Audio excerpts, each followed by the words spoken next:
비트코인 상승과 함께하는 기분 좋은 아침을 맞이하고 계시리라 생각이 됩니다. 오늘 날짜는 6월 23일 크립토 토마토 인사를 전해드리고 있습니다. 계속되는 비트코인의 행보, 지금 가격은 1815불에서 거래가 진행 중에 있습니다. 오늘 또 이 깜짝 상승으로 비트코인 캐시가 느닷없이 달리기 시작했었죠. 그리고 마찬가지로 이 짭토시의 비트코인 SV도 많이 상승한 모습들을 보여주고 있습니다. 자, 첫 번째로는 여러분들께서 참고하실 만한 그런 소식이 나와서 한 가지를 들고 와봤는데, 이 CFTC 주간 보고서에 따르면은 시카고 상품 선물 거래소 비트코인 선물 거래 딜러 계좌 롱 포지션이 소폭 감소한 반면 숏 포지션이 재차 큰 폭으로 증가했습니다. 자, 중국 암호화폐 분석 미디어에 따르면은 지난 5월 선물 포지션 보고서에서 시장이 두 차례나 이와 같은 현상을 나타낸 뒤에 크게 조정을 받은 바가 있다. 따라서 이제 다음 주에 혹시 모를 하락에 대비하라 라고 이야기를 하고 있습니다. 당연히 무조건적인 것도 아니고 무시하고 그냥 올라갈 수도 있기 때문에 참고만 해주시면 될 것 같고요. 그 다음은 독일 연방은행 총재가 최근 연방은행에서 개최한 컨퍼런스에서 법정 화폐와 연동되는 스테이블코인이 보급화되면서 은행을 점진적으로 없애게 될 것이다. 또한 암호화폐가 은행의 운영을 위협할 뿐만 아니라 근본적으로 은행 거래와 금시장을 중지하는 시스템을 위협하게 될 수도 있다 라고 설명을 했습니다. 여기서 이제 말하는 가장 위협적인 스테이블 코인이라면은 아무래도 리브라 프로젝트가 될 수가 있겠죠. 여튼간에 은행들은 암호화폐를 그렇게 좋아하지는 않습니다. 눈에는 눈, 이에는 이라고 니네들도 하나 만들면 되지 않나? 라고 말을 해주고 싶네요. 자, 방금 리브라에 관해서 잠깐 말씀을 드렸었는데, 이 텐센트 연구소에서는 이렇게 이야기를 합니다. 리브라가 전통 통화체계를 흔들 수가 있다. 만약에 전세계 페이스북 이용자가 여러 분야에서 리브라를 사용하는 것에 익숙해지면은 사람들은 결국은 리브라를 법정 화폐로 바꾸지 않게 될 것이고 제3자 자본이 뒷받침될 필요도 없게 된다. 결과적으로 전통 통화 체계를 뒤흔들게 된다. 비트코인은 디플레이션 속성으로 인해서 디지털 자산으로 자리 잡을 수 있었지만은 디지털 현금이 되지는 못했다. 이와 반대로 페이스북은 다자기관 방식을 통해서 디지털 캐시를 만들고자 한다라고 전했습니다.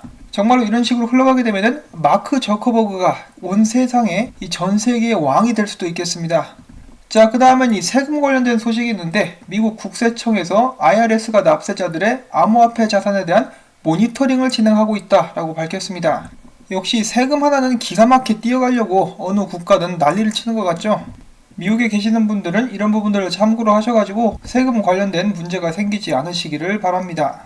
자, 어제 전까지만 해도 자금 세탁 방지 기구에서 발표한 이 규제가 암호화폐 시장에 부정적인 영향을 가져오게 될 것이다 라는 의견도 그런 기사들도 많았었는데 막상 만불이 넘고 나자 이번에는 입장을 바꿔서 이러한 규제 권고안 덕분에 암호화폐가 제도권 안에 들어간다라는 기대감 때문에 만불을 뚫은 것이다 라고 이야기를 하고 있습니다.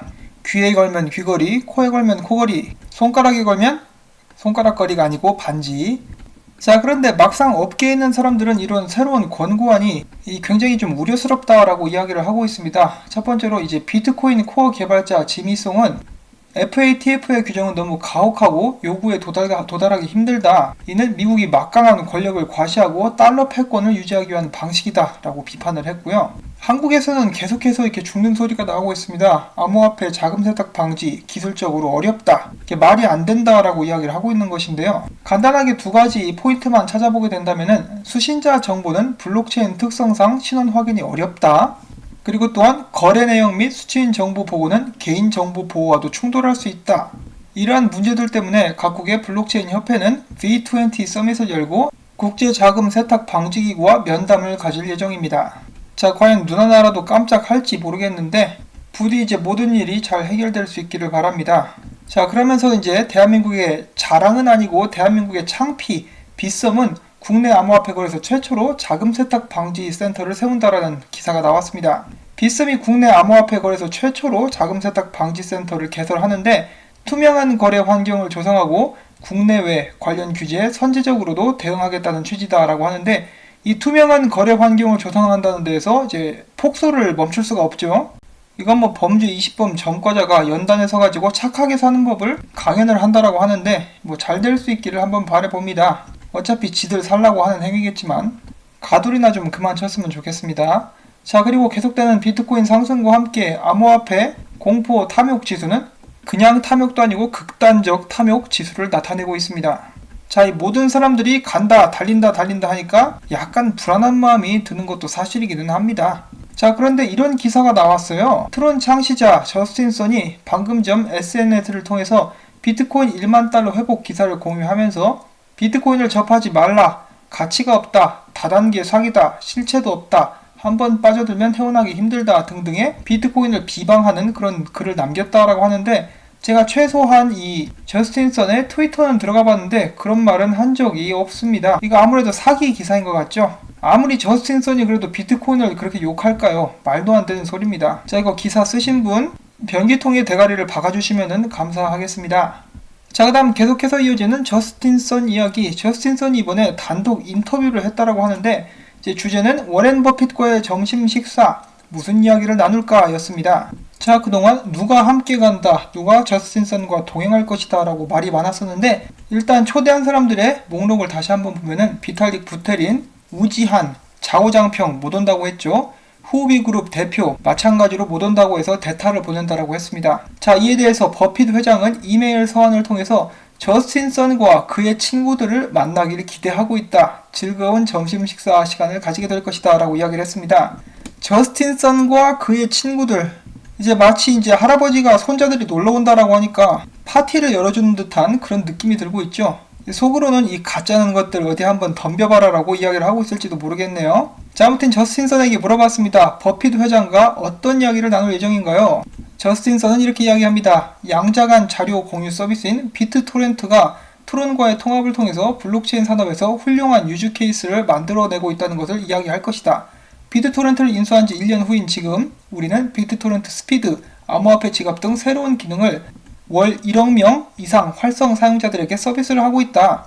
블록체인 산업 확대와 글로벌 규모의 비즈니스에 대해서도 이야기를 하게 될 것인데, 나와 나의 친구들 사이에 많은 질문들이 있을 것이고 우리는 버핏 회장의 이야기를 경청하게 될 것이다. 자, 그렇다면 동행인 선정의 기준이 무엇입니까? 그러자 이제 저스틴 선 이야기하기를, 이 산업이 성공하기 위해서는 경쟁자를 포함해 이 커뮤니티의 모든 빅 보이스들을 듣고 대화할 필요가 있다고 믿습니다. 블록체인과 암호화폐가 어디에 가장 큰 영향을 미칠지에 대해서 서로 다른 견해가 있습니다. 그런데 이를 침묵하거나 무시하면 다음에 더 큰 일을 놓칠 수 있다고 생각을 합니다. 또 부테린을 포함한 동행인들과의 협력도 기회가 많을 것으로 봅니다. 라고 일단 대답을 했습니다. 이 비탈릭이 참석하는지는 아직까지 확실하게 밝혀진 바는 없고요. 또 한 가지 이제 제가 이해를 할 수 없는 것은 이 폼플리아노가 초대되지 않은 것 같죠. 그때 폼플리아노가 막 신나가지고 날뛰었었는데, 자, 어찌된 영문인지 저희가 좀 기다려보면은 7월 25일 전에 알게 될 수 있을 것 같습니다. 자, 그 다음 러시아 소식이 있습니다. 러시아 재정부 차관이 이렇게 이야기를 했어요. 러시아 연방이 발표할 예정인 암호화폐 관련 법안에 암호화폐 거래를 허용하는 내용이 담길 수도 있다. 이 러시아 연방은 지난해 5월 암호화폐를 지불산으로 사용하는 것을 금지하는 법안을 통과시켰는데, 그런 부분들을 뒤집을 수 있고 개선할 수 있는 내용이 나올 수도 있을 것이라고 기대를 해볼 수가 있겠습니다. 자, 그 다음에 우리들의 반짝반짝한 비트코인 영웅 마이크 노보그라치의 암호화폐 투자은행 갤럭시 디지털이 암호화폐 옵션 거래 서비스로 사업 영역을 확대했다라고 관련 미디어는 밝혔습니다. 보도에 따르면 갤럭시 디지털은 암호화폐의 높은 변동성으로 인한 위험을 피하기 원하는 기관 투자자들의 수요에 대응하기 위해서 새로운 서비스를 개발을 했습니다. 이 회사가 제공하는 비트코인 옵션은 포트폴리오 위험 등을 전략적으로 회피함으로써 변동성이 매우 큰 시장에서 이익을 얻고, 더 나아가서 거래로 인한 손실도 피할 수 있는 암호화폐 파생 상품의 일종입니다. 자, 그 다음에 여러분들께 또 재미있는 소식 한 가지를 전달을 해드리려고 하는데요. 지금 보시는 이것은 오스트리아에서 발행한 우표입니다. 이 QR코드에는 이 0.001666666 이더리움이 저장이 되어 있고요. 전 세계에서 최초로 발행한 토큰화된 우표다라고 이야기를 하고 있습니다. 자, 이 우표는 총 15만 개가 발행이 되었고, 이 우표는 발행됐을 당시 홈쇼핑 가격 6.90 유로에 판매가 되고 있었습니다. 자, 그런데 지금 이게 이베이에 경매로 올라왔는데 가격이 얼마인지 아십니까? 9,999불입니다. 1,000만 원이 넘는 돈에 이제 경매가 걸려있는 그런 모습이죠. 이것을 사는 사람이 있을까 싶기도 한데, 이 우표 수집가들은 눈을 까 뒤집고 사게 될 수도 있겠습니다. 여러분들도 이렇게 암호화폐에 관련해가지고 한정판 뭔가 중요한 상품이 나온다 그러면은 하나 정도 사가지고 오랫동안 들고 있으면은 값어치가 나중에 크게 올라가게 될 수도 있겠습니다. 자, 자, 어제 제가 크레이그 라이트 관련된 소식을 전달을 해드리면서 크레이그 라이트가 주소 중에 몇 개를 법원에 제출하는 것을 하지 못했다라고 말씀을 드렸었는데, 거기에 대해서 이제 조금 더 자세히 나온 기사가 있어가지고 보여드리려고 합니다. 자, 미국 법원이 크레이그 라이트에게 3월에 이어서 14일에도 2013년 12월 31일 이전에 채굴한 비트코인 목록을 제출하라고 명령을 했습니다. 근데 그렇게 할 수가 없었다라고 하죠. 이를 증명할 신탁에 접근하기 위해서는 복수의 비밀번호가 필요하지만은 이 번호를 모두 갖고 있지 못해서다 라고 이야기를 하고 있습니다. 이 비밀번호를 알기 위해서는 소송 원고의 도움이 필요하다라고 하는데요. 아니, 본인이 사토시라면서 왜 그런 것도 없을까요? 에라이 나쁜 놈아. 최소한 비밀번호 하나는 갖고 있어야 되는 거 아닙니까? 지금 완전히 뽀록났다라고 볼 수가 있겠죠. 자, 그 다음에는 이 렉트 캐피탈님이란 분께서 꽤 말이 되는 알트코인 시즌 시작되는 그런 조건에 대해서 이야기를 해줬습니다. 첫 번째 조건은 비트코인이 상승을 해줘야 되고, 두 번째로는 비트코인의 그런 자금 흐름이 상위 시총에 알트코인들로 흘러 들어가야 됩니다. 그리고 그 다음에는 비트코인 도미넌스가 좀 내려가면서 비트코인과 미국 달러 페어가 횡보를 해줘야죠. 그 다음부터 메이저 알트들이 펌핑이 오면서 그 다음에는 잡 알트들로 이제 자금이 흘러 들어가게 됩니다. 자, 저희는 지금 비트코인 상승 단계에 와 있고, 지금 이더리움 좀 어제 펌핑을 해 주었죠. 이 상태에서 비트코인 도미넌스가 떨어지게 되면은 본격적인 알트 시장이 형성이 되게 되는 것입니다. 자, 그날이 하루빨리 왔으면 좋겠네요. 자, 그 다음 소식, 외신 페이스북 리브라 인도의 반암호화폐 분위기를 바꿀 전망. 자, 그런데 그러기는 오히려 더 힘들지 않을까 싶습니다. 비트코인보다 더욱더 위협적일 수 있는 것이 페이스북 리브라이기 때문에 과연 인도 정부에서 허락을 해줄지 아무리 봐도 그런 것은 좀 힘들지 않나 하는 생각이 듭니다. 자, 이 다음에는 외국에는 나온 지 좀 된 소식인데 제가 깜빡하고 이렇게 전달을 못했어요. 근데 이제 최근에 또 기사로 나와서 여러분들께 전달을 해드립니다. 구글의 전 UX 고문 크리스 피터슨이 벡트페이라고 명명한 디지털 자산의 월렛 런칭을 위해서 이번 달 초순에 벡트에 합류하게 된 것으로 알려져 있습니다. 자, 이 상황에서 벡트까지 이제 좋은 소식 나온다. 그러면 이제 다 뒤집어지고 난리 나겠죠? 물론 이제 테스트가 7월 22일인가 그때 시작을 하게 되고, 그 테스트가 얼마 정도 걸릴지, 테스트 후에 또 작업 마무리는 어느 정도 걸릴지는 잘 모르는 그런 상황이긴 합니다. 그런데 계속해서 벡트가 이렇게 일을 해주고 있다는 것이 일단 이 긍정적인 모멘텀을 이어가는데 중요한 역할을 하게 될 수 있으리라고 생각을 해봅니다. 자, 이 비트코인이 10,000불을 최근에 뛰어넘었죠. 그런데 이 암호화폐 분석가 중에 한 명은 비트코인이 이번에 10,000불을 넘게 되면은 두 번 다시 이제 10,000불 아래에서는 거래할 수 없을 것이다 라는 이야기를 남겼다라고 합니다. 그 사람의 이름은 이 플랜 B라는 사람인데요. 비트코인 200일 이평선이 달마다 5.6%씩 상승하고 있는데, 이런 추세로 갔을 때 이제 이번이 비트코인을 10,000불 아래에서 살 수 있는 마지막 기회다라고 이야기를 남긴 바가 있었는데, 그 후에 이제 10,000불을 뚫어버렸죠. 자, 여러분들은 어떻게 생각하십니까? 비트코인이 절대로 10,000불 아래로 다시는 안 내려올까요? 저는 좀 내려올 수도 있을 것 같다라는 생각이 듭니다. 뭐 일단은 계속 지켜봐야 되겠죠. 자, 그 다음은 전 세계적으로 유명한 트레이더죠. 피터 브란트가 최근에 자신의 트위터를 통해서 비트코인의 다음 목표 가격은 10만 달러다라고 이야기를 했다라고 합니다. 그는 비트코인 차트가 2010년 이후 네 번째 포물선 패턴 단계에 진입했다. 45년간 그 어떤 자산의 로그 차트도 이러한 포물선을 그리지 않았다.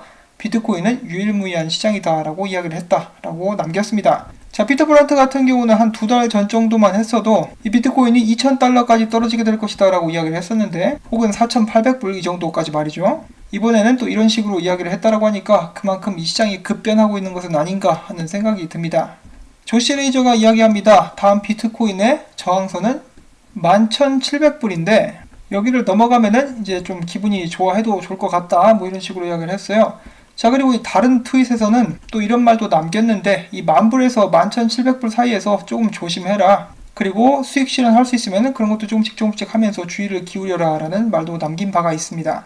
그리고 또한 앞에서 잠깐 언급이 나왔었다시피 알트 시즌 곧 시작될 수 있으니까, 혹은 이미 시작됐으니까 메이저 알트들 잘 살펴봐라 라고 또 이야기를 한 바가 있고요. 자, 이렇게 계속해서 시장에 긍정적인 전망들이 나오고 있는데, 이런 시장에 오물을 던지는 남자가 있었으니 그 남자의 이름은 매직풋 캐논이었습니다. 이 똥 선생님은 오늘 새로운 분석을 이렇게 하나 올렸는데, 그는 이렇게 이야기를 하고 있습니다. 자, 여러분들 오해하지 마시고 지금 당장 하락한다는 이야기가 아니에요. 그렇지만은 나 똥 선생이 봤을 때 이 영원히 올라가기만 하는 자산은 없어. 그렇기 때문에 지금 여러가지 지표를 봤을 때 약간 좋지 않은 기미가 보이는데, 하락하게 됐을 경우에 또 한 번 이야기합니다. 이 3K 볼 수 있다. 3,000불대를 볼 수도 있다라고 사람들에게 이야기를 해줍니다. 그러면서 강조하기를 다시 한번 말하지만은 지금 당장 하락하는 거 아니니까 오해하지 마세요라고 이야기를 하는데, 그만큼 이제 이 시장이 비트코인이 계속해서 올라가기만 하니까 이 사람도 좀 긴장이 되는 거겠죠. 자, 사실 저는 이런 지표들도 지표들이지만은 이것보다 이제 조금 더 설득력 있는 분석을 하는 사람을 이제 또 보기는 했어요. 그렇지만은 지금 이런 시점에서 이제 공유를 하는 것은 별 의미가 없을 것 같고, 비트코인은 계속해서 올라가고 있고 확실한 상승 추세에 있습니다. 이거 엄청나죠. 이것이 언제 꺾일지는 아무도 모르지 않나 그런 생각이 들긴 하는데, 항상 이 추세를 따라서 잘 거래를 하시되 이제 언제든 하락할 수 있다, 강한 조정이 오게 될 수도 있다라는 것을 기억을 하신다면은 여러분들께서 성공적으로 투자를 하실 수 있으리라고 생각을 합니다. 자, 비트코인이 많이 상승을 해주면서 요즘에는 이 시세표를 보는 것만으로도 즐거운 나날들이 계속 되고 있습니다.